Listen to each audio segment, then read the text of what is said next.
সুন্নাতুল জামাতকে আমি বলেছি গ্রাম্য লেভেলে, পঞ্চায়েত লেভেলে নেবে প্রোগ্রাম করতে। খুব বড় সভা এখন করছি না আমরা, কেন আমরা মানুষকে জানাচ্ছি আমরা প্রথম স্টেপ আইনের ভাবে যেভাবে চলা দরকার সেভাবে চলছি। এই জায়গায় আমার কর্মীদেরকে এতটুকু বলবো, মন ভেঙো না, আরও করো। একটা বাধা দিলে 100টা করো। আর যদি কোনো সমস্যা হয় কেন্দ্র অফিসে যোগাযোগ করো। যে জায়গায় বাধা আসবে সে জায়গায় আমার ডেট নাও, আমি কষ্ট করে হলেও অনেক ব্যস্ততার মধ্যে থেকে ডেট দেবো। সেখানে বিশাল বড় জমায়েত করো। যেখানে 200, 500, 1000, 1500 লোকের বাধা দিচ্ছে সেখানে 20, 30, 40, 50,000 লোকের জামায়াত করো। ইনশাল্লাহ আমি যাব, দেখব। গণতন্ত্র, সংবিধান আমাদের সাথে আছে। সরকার কত এসেছে, কত আছে, কত চলে যাবে, ওটা নিয়ে ঘাবড়াবার কিছু নেই। আরো প্রোগ্রাম বাড়াও।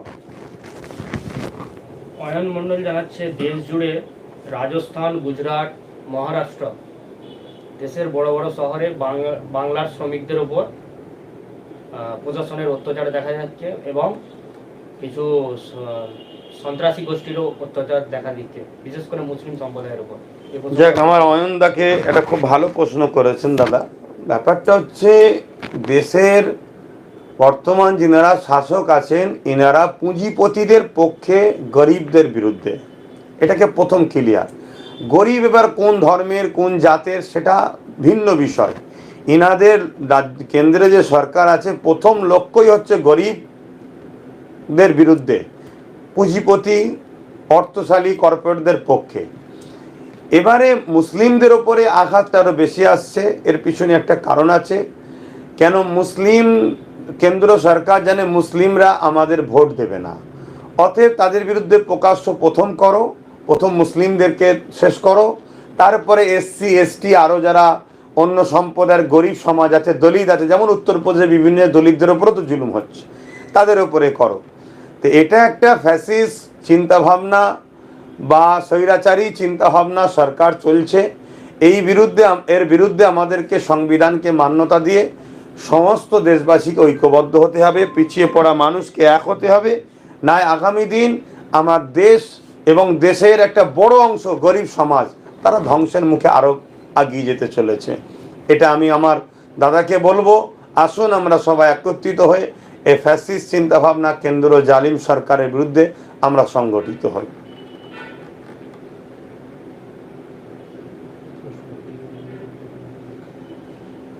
গত একদিন আগে দেখা গেল সরকার দ্বারা দীঘায় মন্দির উদ্বোধন, এই প্রসঙ্গে কি বলবেন? দেখুন, ধর্মীয় বিষয় নিয়ে আমি কোনো রকম কথা বলাটা ঠিক পছন্দ করি না। তবে ধর্মকে সামনে রেখে তো আজকে রাজনীতি হচ্ছে। যেমন কেন্দ্র সরকার ধর্মকে সামনে রেখে রাম মন্দির করে মানুষের ভোটকে নিয়ে নিবার ষড়যন্ত্র করলো, ঠিক তেমনই রাজ্য সরকার সমানভাবে পাল্লা দিচ্ছে, যাতে করে আমিও ধর্মীয় সুশ্রী দিয়ে, ধর্মীয় ইস্যু দেখিয়ে আমিও ভোটটা নিতে পারি। তবে মনে রাখবেন, এই দুই সরকার টাকার ইপিট আর উপিট, দুই সরকারই দেশের সম্পদকে তছনছ করছে। আজকে আমাদের রাজ্যের স্কুলগুলো বন্ধ হয়ে যাচ্ছে, আমাদের রাজ্যের 26,000 চাকরি বাতিল হয়ে গেল, কত ছেলেদের লাইফ নষ্ট হচ্ছে। আমার রাজ্যের বেকারত্ব দিনকে দিন বাড়ছে, আমার রাজ্যের যারা ডিএ পাচ্ছে না, বিভিন্ন বিষয়ে রাজ্যের, তারপরে সুচিকিৎসার ব্যবস্থা নাই। আজকে যে মেদিনীপুরে হলো, পূর্ব মেদিনীপুরে যথেষ্ট আমি যাই, বেশিরভাগ মানুষ তারা ঝুপড়ির মধ্যে অনেক গরিবীভাবে জীবনযাপন করে। বন্যা হলে প্রায় ডুবে যাচ্ছে, প্রায় সেই এলাকা মানুষ পানির কবলে চলে যাচ্ছে, সেদিকে খেয়াল নাই। সেখানে কি করছে, ধর্মের একটা সুশ্রী দিবার জন্য রাজ ফান্ড থেকে, যেটা সংবিধান বিরোধী, দেশের একজন সরকারের এটা কাজ নয়, রাজ্যের সিএম এর এটা কাজ নয়, কিন্তু সে বিষয়ে কাজ দিয়ে একটা বিভাজনের রাজনীতি করতে চাইছে। যেভাবে কেন্দ্র সরকারও করছে, রাজ্য সরকারও সমান হয়ে পাল্লা দিচ্ছে। আমি আগেও বলেছি, আজও বলছি, এই দুই সরকার টাকার ইপিট আর উপিট উভয়েরই মাথার টিকি বাঁধা আছে নাগপুরের দরবারে। মুন্নাফ খান ও আলী আফসার জানতে চাইছে যে আপনি কবে মালদায় আসছেন আর ক্যানিংয়ে কবে যাচ্ছেন? দেখুন, এটা তো সেই খাতায় আছে প্রোগ্রামের বিষয়গুলো ভাই, আমি এই বিষয়ে খাতা না দেখলে বলতে পারবো না। তবে অবশ্যই আমার প্রোগ্রাম থাকলে আপনারা খবর পাবেন।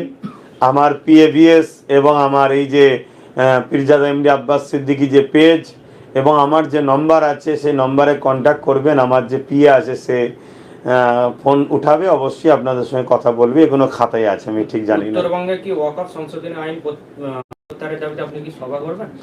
দেখুন, সভা তো পুরো দেশ জুড়ে চলছে, সব জায়গাতেই সভা হওয়া দরকার। অবশ্যই আমার প্রোগ্রাম সব জায়গাতেই হবে, কিন্তু আমি আহলে সুন্নাত ওয়াল জামাত দীর্ঘ 9 বছর ধরে আমি সংগঠন চালাচ্ছি এবং দীর্ঘ 9-10 বছর ধরে আমি আন্দোলন করছি ওয়াকফ বাঁচাও নিয়ে, এবং জল জঙ্গল সম্পদ প্রত্যেকটা পিছিয়ে পড়া মানুষের হয়ে আমি আওয়াজ তুলছি। তাই আজও আমার বিভিন্ন জায়গায় আহলে সুন্নাত ওয়াল জামাতের নিচে তলার যারা কর্মী আছে তাদেরকে দিয়ে ছোট ছোট করে প্রোগ্রাম করে সর্বধর্মের মানুষকে জাগাচ্ছি যে ওয়াকফটা শুধু মুসলমানদের বিষয় নয়, একটা ধর্মীয় বিষয়। যেমন ওয়াকফ যে আইনটা হয়েছে সংবিধান বিরোধী, তা আমার অমুসলিম ভাইদেরকেও সজাগ করা দরকার যে আপনাদেরও দেওবত্ব সম্পদ আছে। আমাদের যেমন ওয়াকফ কমিটি, আপনাদের দেওবত্ব কমিটি, যেমন জল জঙ্গল আদিবাসীদের এই আগে জল জঙ্গল নিয়েছে, তারপরে ওয়াকফ নিচ্ছে, কালকে আপনাদেরও নেবে। এই কাজ আমাদের ছেলেদের চলছে। অবশ্যই আমার উত্তরবঙ্গের যত মানবপ্রেমিক মানুষ আছেন, জাতি ধর্ম বর্ণ নির্বিশেষে, বিশেষ করে আমার ভালোবাসার মানুষ, অবশ্যই আপনারা প্রস্তুত থাকেন। আগামী দিন পুরো দেশ জুড়ে ততদিন পর্যন্ত আন্দোলন হবে। এই আন্দোলন তো আমি চালিয়ে আসছি, আগামীতেও চালাবো, যতদিন না এই ওয়াকফ শুধু কালা কানুন বাতিল নয়, আমাদের সম্পদ আমরা পুনরায় সমস্ত সম্পদকে উদ্ধার করে আমরা যতক্ষণ না ফিরে পাচ্ছি, আন্দোলন আমাদেরকে চালিয়ে যেতে হবে। এটা আমাদের ইমানি দায়িত্ব তো বটে। 4 তারিখে আপনার ক্যানিং এ প্রোগ্রাম আছে, যারা প্রোগ্রামের উদ্যোক্তা তাদেরকে পুলিশে হ্যারাস করছে। দেখুন, পুলিশ আর পুলিশের ইউনিফর্মে পার্টির ক্যাডার দুটো জিনিস আলাদা। পুলিশ এটা করছে আমি কখনো মানতে পারি না, কেন পুলিশ সংবিধানের উপরে হাত রেখে শপথ নিয়েছে আমি সংবিধানই মান্যতা দেবো। এরপরও যদি মনে হয় কোনো পুলিশ সংবিধান বহির্ভূত কাজ করছে, সেটা আমাদের জন্য তাহলে খুবই দেশের জন্য দুঃখজনক। তবে আমার বিশ্বাস প্রশাসন এরকম কাজ করবে বা কারো দালালি করবে, কারো চাটগাড়ি করবে, যারা উপযুক্ত মানে কোয়ালিফাই দিয়ে পরীক্ষা দিয়ে চাকরি পেয়েছে তারা করতে পারে না। তবে হ্যাঁ, প্রশাসনের ইউনিফর্মে পার্টি তার কিছু গুন্ডাকে ঢুকিয়ে দিয়েছে, তারা দলদাস হয়ে পার্টির কর্মীদের, পার্টির নেতাদের হুকুমের ইশারায় চলছে। এই বিষয়ে আমি একটাই কথা বলবো সাধারণ জনগণকে, আপনারা আরও সক্রিয় হন, আরও সংগঠিত হন। এখন যদি লড়াইয়ে নামি 2-5 জনের জান গেলেও হয়তো আমরা এই দেশের সংবিধান বিরোধী যে প্রশাসনের ইউনিফর্মে যে গুন্ডা ফিট করে যে কাজ চলছে এটাকে রুখতে পারবো। যদি আজকে এটা দেখে আমরা চুপ করে যাই, আগামী দিনটা কিন্তু আরও ভয়ানক দিন আসবে, আরও কঠিন দিন আসবে, যেদিন কিন্তু আমাদের রুকা কোনোভাবেই সম্ভব হবে না।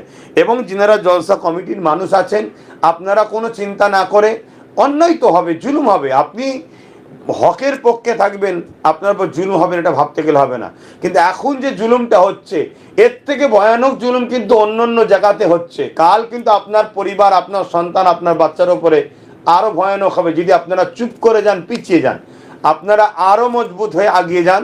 প্রয়োজন হয় আপনারা যোগাযোগ করুন, কেসের মাধ্যমে আমরা আইনের মাধ্যমে এর সমাধান আমরা বুঝে নেব ইনশাল্লাহ।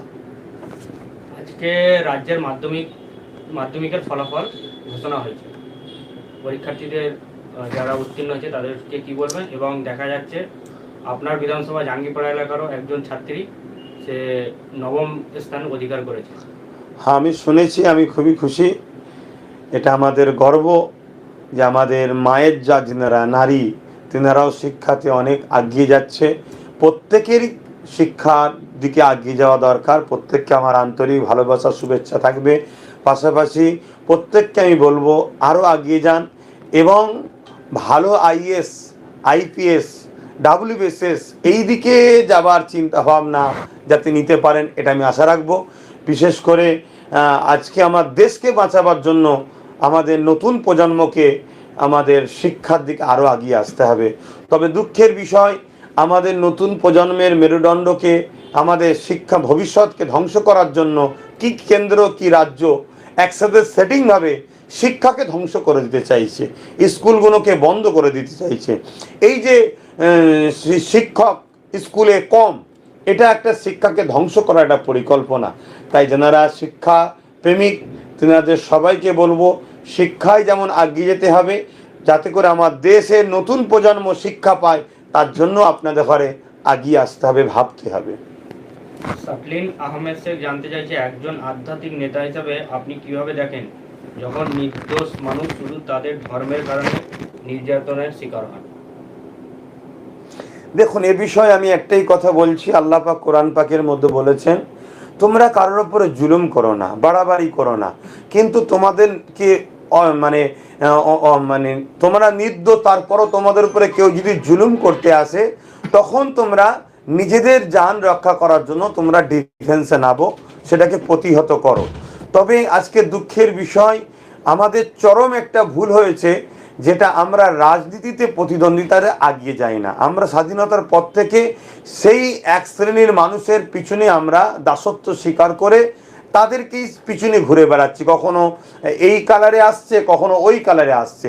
তাই আমার মনে হয় এই জুলুম থেকে আমাদের শিক্ষা নেওয়া দরকার। আগামী দিন মুসলিম উম্মার উলামা হজরতদের ঘরে এবং অন্যান্য ধর্মের, সর্বধর্মের শিক্ষিত সভ্য মানুষ, মানবপ্রেমিক মানুষ, বিশেষ করে আদিবাসী, দলিত, এসসি এসটি, মুসলিম সমাজ, মতুয়া সমাজ এবং আরও রাজ্যে, অন্যান্য রাজ্যের বিভিন্ন পিছিয়ে পড়া সমাজ যেভাবে বঞ্চিত হয়ে আসছে ৭৭ বছর ধরে, এই অংশটাকে এখন সংগঠিত হয়ে আগামী দিন আমাদেরকে রাজ পাওয়ারের লক্ষ্যে প্রতিযোগিতা বা প্রতিদ্বন্দ্বিতায় আগিয়ে আসতে হবে। তবে এটা আমাদের সমাধান হবে। অবশ্যই আমাদের সৃষ্টিকর্তার উপরে ভরসা রাখতে হবে, যেমন পাশাপাশি আমাদেরকে চেষ্টাও করতে হবে সমাধানের জন্য।